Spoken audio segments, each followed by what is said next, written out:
Hello friends, welcome to my YouTube channel Medicrack. आज हम लोग यूरिनरी कैथेटराइजेशन के सेकंड क्वेश्चन को डिस्कस करने वाले हैं, जो पैरामेडिकल सेकंड ईयर के जनरल नर्सिंग की एक इम्पोर्टेंट क्वेश्चन होने वाली है। इस क्वेश्चन के आने की प्रोबेबिलिटी इस वर्ष के एग्ज़ाम में ज़्यादा है। तो चलिए शुरू करते हैं। What are urinary catheters? What are various types of urinary catheter and its uses? Mention method of Foley's catheterization. Write the aftercare of client and articles. दोस्तों, ये क्वेश्चन 20 या 25 मार्क्स का आपके एग्ज़ाम में आ सकता है। इसमें सबसे पहले पूछा गया है कि यूरिनरी कैथेटर्स क्या हैं, what are various types of urinary catheter, urinary catheter के टाइप्स को डिस्कस करना है। उसके बाद इसका यूज पे डिस्कस करना है। Mention the method of Foley's catheterization, Foley's catheterization कैसे होता है उसका भी डिस्कशन करना है। Write the after care of the client and articles, articles और क्लाइंट्स का दोनों का कैथेटराइजेशन के बाद कैसे ख्याल रखना है, कैसे केयर करना है, इस पे हम लोग आज डिस्कस करने वाले हैं। A urinary catheter is a hollow, partially flexible tube that collects urine from the bladder and leads to a drainage bag. Urinary catheter जो है एक होलो ट्यूब होता है, अंदर से खोखली ट्यूब होता है, पार्शियल फ्लेक्सिबल, ये फ्लेक्सिबल भी होता है। That collects urine from the bladder, जो यूरिन को ब्लैडर से कलेक्ट करता है, and leads to the drainage bag, और ड्रेनेज बैग में उसको क्या करता है, ड्रेन करता है। It can be made of rubber, ये रबर का बना हो सकता है, प्लास्टिक का बना हो सकता है, एंड सिलिकॉन का भी बना हो सकता है। Types of urinary catheters, there are three main types of catheter. Catheter के थ्री टाइप्स हैं। पहला है इनड्वेलिंग कैथेटर, जिसको कि यूरेथ्रल और सुप्राप्यूबिक कैथेटर भी हम लोग बोलते हैं। It is a catheter that residues in the bladder, यह एक ऐसा कैथेटर है जिसको ब्लैडर में डाला जाता है।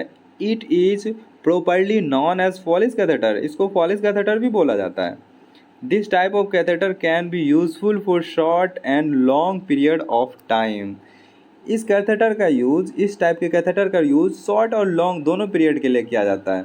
A nurse usually inserts an indwelling catheter into the bladder through the urethra, nurse इसको यूरेथ्रा के थ्रू ब्लैडर में डालती है, इंसर्ट करती है। A tiny balloon at the end of the catheter is inflated, catheter के टिप पे एक छोटा सा बलून होता है, इसको ब्लैडर में इंसर्ट करने के बाद इन्फ्लेट कर दिया जाता है विथ वाटर, वाटर से इन्फ्लेट करना होता है, to prevent the tube from sliding out of the body, जिसके कारण ये स्लाइड नहीं हो पाता है ब्लैडर से।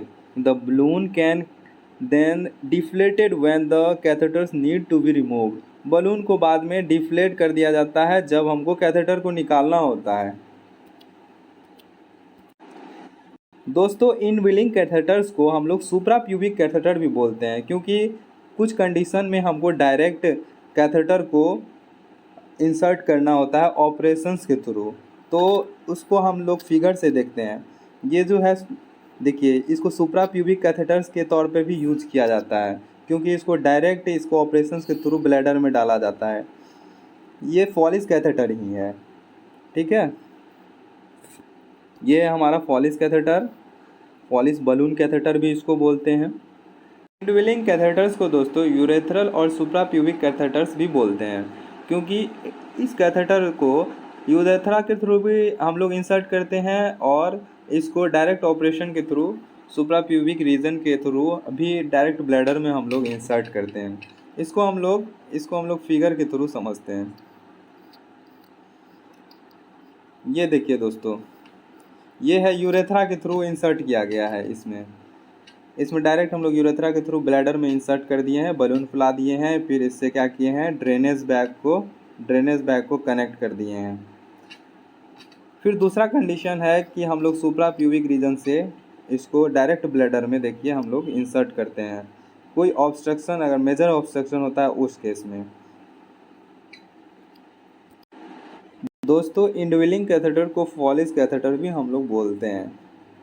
इसका मेन काम है ब्लैडर के कंटेंट को, फ्लूइड को बाहर निकालना। सेकेंड टाइप है हमारा एक्सटर्नल कैथेटर या condom catheter. It is a catheter place outside the body, यह कैथेटर जो है इसका यूज पेशेंट के बॉडी के आउटसाइड ही यूज किया जाता है इसको। It is typically necessary for man who do not have urinary retention problem but have serious functional और mental disabilities such as dementia.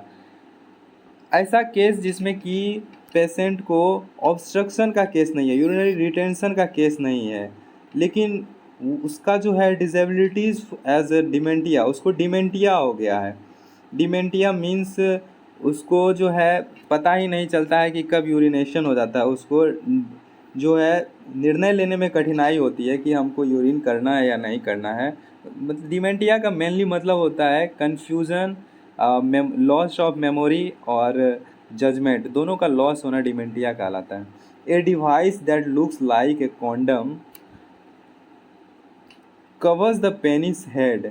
एक डिवाइस होता है, जैसा कि आप लोग को फिगर में मैं दिखा देता हूँ। ये कॉन्डम कैथेटर है जिसको कि यूरेथ्रा में इंसर्ट नहीं करके इसको डायरेक्ट कॉन्डम जिस तरह से हम लोग पहनते हैं उस तरह से इसको पेनिस पे लगा के देते हैं और फिर इसको कलेक्टिंग बैग से कनेक्ट कर देते हैं।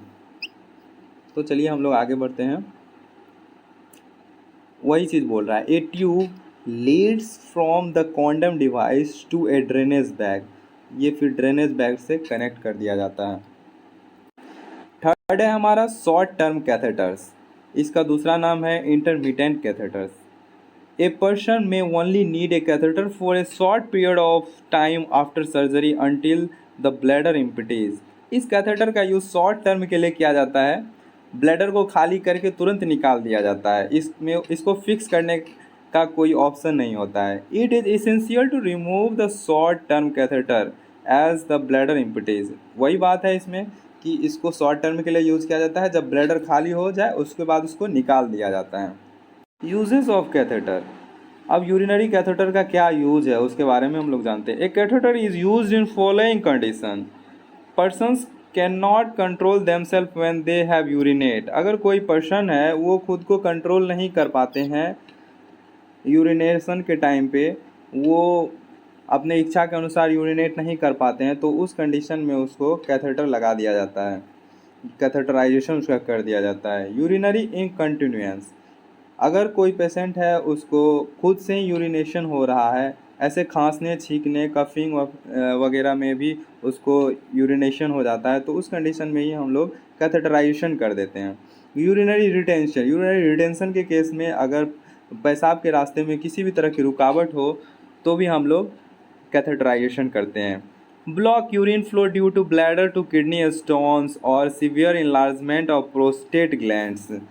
अगर यूरिनरी सिस्टम में कोई ब्लॉकेज स्टोन के कारण होता है, ब्लैडर में ब्लॉकेज स्टोन के कारण अगर हो जाता है, अगर किडनी में कोई स्टोन है वो स्टोन निकल के ब्लैडर में आ जाता है और ब्लैडर के ब्लॉक कर देता है, तो भी यूरिनेशन में प्रॉब्लम होता है। उस कंडीशन में भी हम लोग कैथेटराइजेशन करते हैं। Surgery of prostate gland. Prostate gland के सर्जरी में जो सर्जरी के बाद और उससे पहले भी कैथेटराइजेशन करते हैं। Surgery in genital area such as hip fracture repair और हिस्टेरेक्टोमी। हिस्टेरेक्टोमी में भी हम लोग कैथेटराइजेशन करते हैं और कोई भी ऑपरेशन से पहले कैथेटराइजेशन कर दिया जाता है क्योंकि पेशेंट उस टाइम यूरिनेट कंटामिनेट नहीं कर दे। Nerve injury to bladder. अगर नर्व इंजरी हो गया, मतलब नर्वस सिस्टम से ही अगर ब्लैडर का कंट्रोल ख़त्म हो गया, तो उस कंडीशन में भी हम लोग कैथेटराइजेशन करते हैं। Spinal cord injury. अगर स्पाइनल कॉर्ड का इंजरी हो गया, जैसे मैंने पहले भी बताया था कि स्पाइनल कॉर्ड का इंजरी हो जाएगा तो पेशेंट या तो उठने बैठने में असमर्थ होगा या फिर उसका ब्लैडर से कंट्रोल ख़त्म हो जाएगा, तो उस कंडीशन में भी हम लोग कैथेटराइजेशन करते हैं। Impairment of mental function such as dementia. Dementia के केस में भी हम लोग कैथेटराइजेशन करते हैं क्योंकि उस टाइम हमको ना याद रहता है और जजमेंट करने की भी कैपेसिटी नहीं होती है कि हमको यूरिन करना है या नहीं करना है। वो एक मेंटल डिसऑर्डर है। जैसा कि आप इस इमेज में देख सकते हैं, ये एक शॉर्ट टर्म कैथेटर है जिसको सिर्फ ब्लैडर को खाली करने के लिए इंसर्ट किया जाता है, फिर उसके बाद ब्लैडर खाली होने के बाद इसको निकाल लिया जाता है। ये देखिए दोस्तों, किडनी स्टोन के केस में हम लोग क्यों कैथेटराइजेशन करते हैं, क्योंकि किडनी स्टोन जो होते हैं वो यूरेथ्रा के थ्रू ब्लैडर में आ जाते हैं और इसको यूरेथ्रा को ऑब्स्ट्रक्ट कर देते हैं, इसीलिए हम लोग कैथेटराइजेशन करते हैं। मेथड ऑफ फॉलिस कैथेटराइजेशन, ये मैंने पिछले वीडियो में बता चुका हूँ कि मेथड क्या है फॉलिस कैथेटराइजेशन करने के। आप पिछले वीडियो से इसको पूरा देख सकते हैं। उसके बाद है after care of the client and articles. Catheterization करने के बाद हमको पेशेंट का क्या देखभाल करना है, आर्टिकल्स को कहाँ क्या करना है उसके बारे में। Wash and dry the perineum to remove any urine left on the skin. अगर पेशेंट के स्किन पे यूरिन का कोई भी कण रह जाता है, कोई भी बूंद रह जाता है, तो उसको हम लोग वॉश कर देंगे। Remove the drapes, replace the garments and bed covers. हमको ड्रैप्स को बार बार चेंज करते रहना है, गारमेंट्स को चेंज करते रहना है और बेड कवर्स को भी हमेशा चेंज करते रहना है। Position the patient for correct body alignment. Patient का बॉडी अलाइनमेंट को हमेशा सही रखना है ताकि पेशेंट को कोई दिक्कत तकलीफ ना हो कैथेटराइजेशन के कारण। Keep the patient in comfortable position. Patient को हमेशा कंफर्टेबल पोजीशन में रखना है, ज़्यादा उसको दिक्कत नहीं होना है करना है। Take all articles to the utility room. जितना भी आर्टिकल्स हमने यूज किया है कैथेटराइजेशन में सबको यूटिलिटी रूम में रख देना है। मेजर द यूरिन, यूरिन का मेजरमेंट करते रहना है। Note the characteristic of urine as discard safely. Urine के कैरेक्टरिस्टिक, उसका कलर, कितना इनपुट और आउटपुट हो रहा है, ये सारे चीज़ को हमको नोट करते रहना है और उसको सेफली डिस्कार्ड करना, नहीं तो इन्फेक्शन एक पर्सन से दूसरे पर्सन को होने में खतरा होता है। क्लीन ऑल द आर्टिकल्स, हर एक आर्टिकल्स को क्लीन कर लेना है। Wash the catheter under running water. Catheter को रनिंग वाटर, जैसे शॉर्ट टर्म कैथेटर है तो उसको वॉश करके फिर से दोबारा रख लेना है। Reshed the tray and send for sterilization. जो ट्रे का हमने यूज़ किया, जो आर्टिकल्स का हमने फोर्सेप वगैरह का यूज़ किया, उसको स्टेलाइजेशन के लिए हमको भेज देना है। हमको फिर उसके बाद हैंड वॉश कर लेना है। Measure the input and output of urine. Patient कितना इनपुट के तौर पे वाटर को ले रहा है और आउटपुट के तौर पे कितना यूरिन को निकाल रहा है, उसको हमेशा मेजर करना है, नोट करते रहना है। Ask the patient for any discomfort. Patient को हमेशा पूछते रहना है कि उसको कोई डिस्कम्फर्ट तो नहीं हो रहा है, उसको कोई जलन तो नहीं हो रहा है, उसको इरिटेशन तो नहीं हो रहा है। अगर ऐसा कुछ हो तो तुरंत हमको डॉक्टर से हेल्प लेना है। तो फ्रेंड्स, हम लोगों ने फर्स्ट वीडियो में urinary catheterization purpose, indication, instructions और प्रोसीड्योर पे डिस्कशन किए थे और आज इस वीडियो में हमने टाइप्स ऑफ यूरिनरी कैथेटर्स और यूज़ ऑफ कैथेटर और after care of client and articles पे डिस्कस किया है। जिन लोगों ने हमारा पहला वीडियो नहीं देखा है वो लोग चैनल के डिस्क्रिप्शन में लिंक दिया हुआ है, वहाँ से देख सकते हैं। Thanks for watching my video.